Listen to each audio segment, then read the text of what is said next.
Hello everyone, मैं कविता स्वागत करती हूँ आप सभी का टीचर्स फैक्ट्री के चैनल पर। आज मैं आपको बताने वाली हूँ ऐसी क्या स्ट्रेटेजी आपको फॉलो करनी है, क्या टाइम टेबल आपको शेड्यूल करना है जिस हिसाब से आप आपकी एग्ज़ाम एक बार में ही क्लियर कर पाओगे। ठीक है, कौन सा हमें ऐसा क्या करना चाहिए जो हम पहली बार में ही सीटेट क्रैक कर पाएँ। ठीक है, तो देखिए वीडियो में लास्ट तक बने रहिए। इसमें मैं आपको बताने वाली हूँ आपको क्या क्या करना है। सबसे पहले तो आई होप आपने सारे जो आपका सिलेबस है वो कंप्लीट कर लिया होगा। ठीक है, सिलेबस बहुत इम्पोर्टेंट होता है। सिलेबस को समझना, सिलेबस को सबसे पहला काम है। किसी भी एग्ज़ाम की को हम टारगेट करते हैं तो सबसे पहला काम होता है हमारा सिलेबस। ठीक है, तो सिलेबस को देखना, समझना, किस किस टाइप के क्वेश्चन आते हैं, किस टॉपिक से क्वेश्चन आते हैं, ये सब चीज़ देखना सबसे फर्स्ट काम होता है हमारा सिलेबस। ठीक है, तो आपने सिलेबस कंप्लीट आपका कर लिया होगा। ठीक है, नहीं भी किया है तो आप कर सकते हैं। ठीक है, सिलेबस कंप्लीट करने के बाद आपको क्या करना है, एमसीक्यू लगाने हैं। ठीक है, हर चैप्टर के एमसीक्यू बहुत इंपॉर्टेंट होते हैं। अगर आपने थ्योरी पढ़ी है तो उस चैप्टर की आपको प्रैक्टिस भी करनी पड़ेगी। ठीक है, तो वो आप किससे कर सकते हैं, एमसीक्यू से ज़्यादा उसके टेस्ट लगाइए उस चैप्टर से रिलेटेड।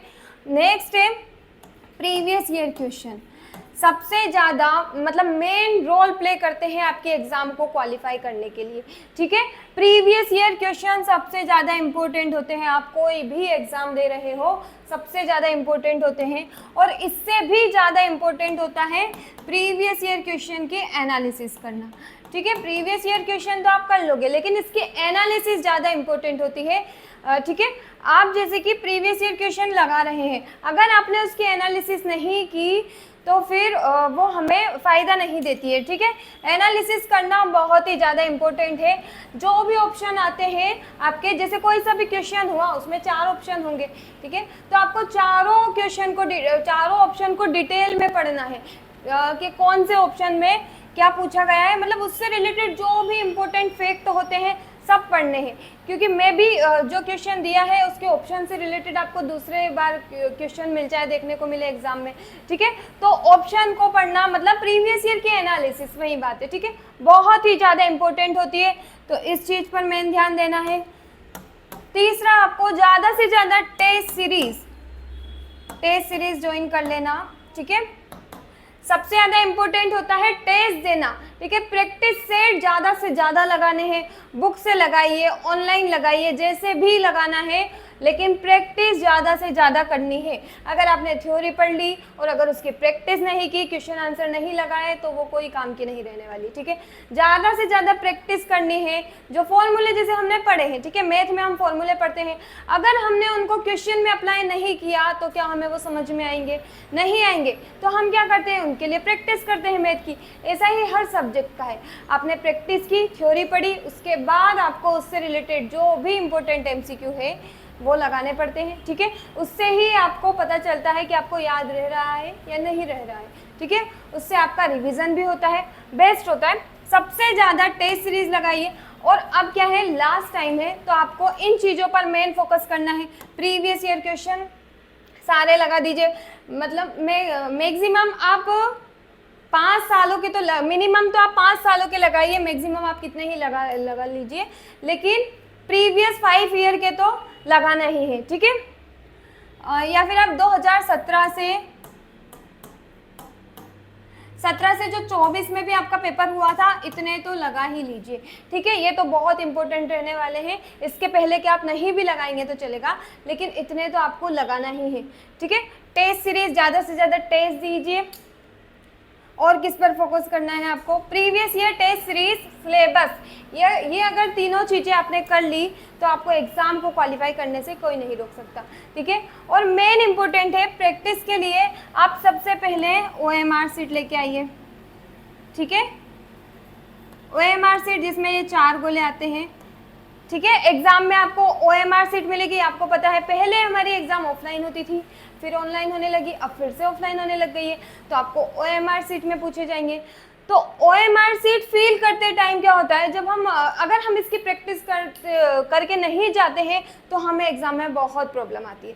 ठीक है, हम जैसे OMR ये फील करते हैं ना, तो हम थोड़ा सा कुछ छूट जाता है या कहीं बाहर भी निकल जाता है या हमने उसको फील कर लिया, उसके बाद हमें पता चला ये तो गलत हो गया, ठीक है, कितनी बार गलत भी हो जाता है हमसे, सीक्वेंस गलत हो जाता है, तो हमें क्या करना है, OMR शीट पर प्रैक्टिस करनी है, ठीक है। सबसे ज़्यादा से ज़्यादा आप जब प्रैक्टिस सेट लगाते हो तो OMR शीट पर ही प्रैक्टिस कीजिए, उसके आंसर किस पे आपको फिल करने हैं, OMR शीट पर ही फिल कीजिए, ठीक है।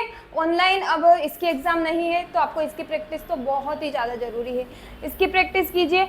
आप ऐसा मत करिए जैसे आप एग्ज़ाम में क्या करेंगे, जो आपको पेपर मिलेगा उसमें डायरेक्ट टिक लगा देंगे, फिर आप लास्ट में इसको फिल करने लगेंगे, तो ऐसा भी नहीं करना है, ठीक है। आप थोड़े थोड़े करके फिल कर सकते हैं, इससे आपके गलत होने के चांसेस कम रहेंगे। नहीं तो एग्जाम में क्या होता है, हम इकट्ठे सारे पेपर पर टिक लगा देते हैं, उसके बाद OMR शीट को लेकर फिल करने लगते हैं, और यदि एक भी आपका मिस हो गया क्वेश्चन, फिर आपके सारे लाइन से सारे ही गलत हो जाएंगे, ठीक है। फिर आप कुछ नहीं कर पाएंगे क्योंकि नई नहीं मिलेंगी, ठीक है, टाइम वेस्ट अलग हो जाएगा, तो पूरे एग्ज़ाम से आप मतलब क्वालिफाई नहीं कर पाएंगे। याद होने के बाद, अच्छी प्रैक्टिस होने के बाद भी आप कुछ नहीं कर सकते। तो इसलिए क्या करना है आपको, जैसे आपने 5 कर लिए या 10 क्वेश्चन कर लिए, फिक्स रखिए, इनको फिल कर दीजिए, फिर 10 को फिल कीजिए, ठीक है। करने के बाद ऐसा नहीं करना है कि सारे एक साथ फिल करने लगे, ठीक है। तो इस चीज़ का ध्यान रखना है, और OMR शीट पर तो प्रैक्टिस करके ही जाना है। जैसे ऑनलाइन एग्जाम होती है तो हम ऑनलाइन कंप्यूटर पे प्रैक्टिस करके जाते हैं, ठीक है, फर्स्ट टाइम तो डायरेक्ट हम नहीं बैठते। तो देखिए इस तरह अब हमारी ऑफलाइन है तो हमें इसकी प्रैक्टिस तो करनी ही पड़ेगी, बहुत टफ होता है, ठीक है। इसकी प्रैक्टिस अगर आप करके जाएंगे तो टाइम भी कम होगा, टाइम भी कम लगेगा, आप इसको जल्दी से फिल कर पाएंगे, और मतलब आप टाइम भी मैनेज कर पाएंगे अपना, तो बहुत ही ज़्यादा बेनिफिशियल आपके लिए होने वाला है ये। इस पर प्रैक्टिस करके जाना है, टेस्ट सीरीज लगानी है, ज़्यादा से ज़्यादा मॉक टेस्ट देने हैं, प्रीवियस ईयर क्वेश्चन करने हैं, इनकी एनालिसिस बहुत ज़्यादा इंपॉर्टेंट है, इनकी एनालिसिस करनी है, ठीक है। और अगर अभी भी आपको कुछ तैयारी लग रही है, मिस हुए हैं, कुछ चैप्टर आपके मिस हुए हैं, या फिर आपकी तैयारी प्रॉपर वे में नहीं हुई है, तो आप इसके लिए हमारा बैच भी ज्वाइन कर सकते हैं। इसमें आपको सभी सब्जेक्ट के लाइव एंड रिकॉर्डेड वीडियो मिल जाएंगी, लाइव क्लासेस भी अभी हमारी चल रही है, रिकॉर्डेड क्लासेस में जाकर आपके जो भी टॉपिक मिस हुए हैं या फिर आप फिर से देख सकते हैं, इससे आपका टाइम भी कम मतलब इसमें आपका टाइम बच जाएगा, थोड़ा जल्दी से आपका टॉपिक कवर हो जाएगा, और आप बुक लेकर बैठेंगे तो शायद ज़्यादा टाइम लगे, ठीक है। तो आप इसमें आपको English, pedagogy, math, social science, social study, child development, environmental study, सभी सब्जेक्ट की क्लासेस मिलने वाली है। इसकी फीस मात्र 1000 रुपये है, और इसमें भी अगर आप कूपन कोड अप्लाई करते हैं कविता 10, तो आपको 10% डिस्काउंट के साथ ये और भी कम में मिलने वाला है, ठीक है। इसमें टेस्ट सीरीज आपको फ्री मिलने वाली है, ठीक है। तो बहुत ही बेनिफिशियल आपके लिए रहने वाला है, अगर आप इसको ज्वाइन करते हैं तो आप अच्छे से अपनी तैयारी को और बेहतर बना पाएंगे, ठीक है। और अगर आपको और भी इन्फॉर्मेशन चाहिए, नोट्स मंगवाने हैं या कोई सी टेस्ट सीरीज ज्वाइन करनी है, तो आप नीचे जो कॉन्टैक्ट नंबर शो रहा है उस पर कॉल करके ले सकते हैं। आई होप ये वीडियो आपके लिए बेनिफिशियल रही होगी। प्लीज़ वीडियो को लाइक, शेयर एंड चैनल को सब्सक्राइब करना ना भूलें। Thank you so much everyone.